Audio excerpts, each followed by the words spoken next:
If you've been renting for years and feel stuck, this video is for you.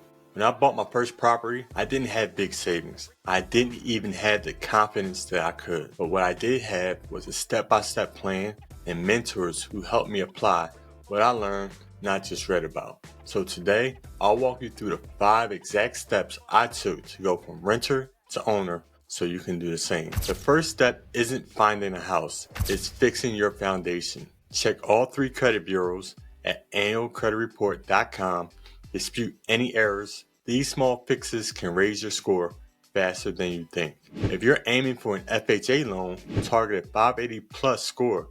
For a conventional loan, aim for 620 plus. Don't overcomplicate this. It's about progress, not perfection. A better credit score means lower interest rates and easier approvals. The second step is building your down payment.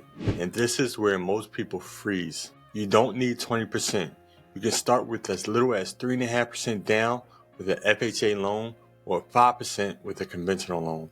That's the myth I wish someone shattered for me earlier. Save smart, build an emergency fund, 3 to 6 months, set aside closing costs, about 2 to 4%, and keep a small reserve for repairs. Start with what you have. Consistency compounds faster than savings. Step 3, loan approval. Here's where you turn research into reality. Get pre-approved early.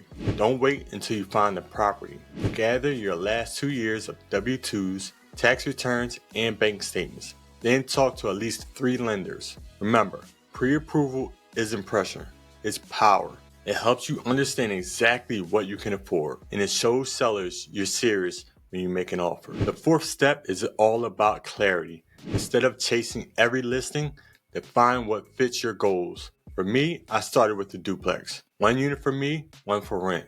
But if that's not available in your market, look at single-family homes where you can rent rooms, or properties near schools and hospitals with steady rent demand.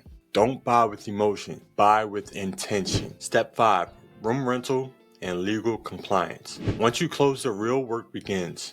Before renting, learn the basics. Check zoning laws and HOA rules. Make sure every bedroom meets safety and exit standards. Decide between long-term and short-term tenants based on your local market. Remember, good tenants protect your profits. Screen carefully. Credit, job stability, and references. 1 good tenant is worth 10 quick fills. So there you have it. 5 practical steps to go from renter to owner without big savings. The biggest difference between those who dream and those who own: action. You don't need another YouTube video. You need a plan you can apply. That's exactly what I put together for you inside the House Hacker Starter Kit. It includes calculators, checklists, and templates to help you take your first real step towards ownership. Comment the word OWN below and I'll send it to you free.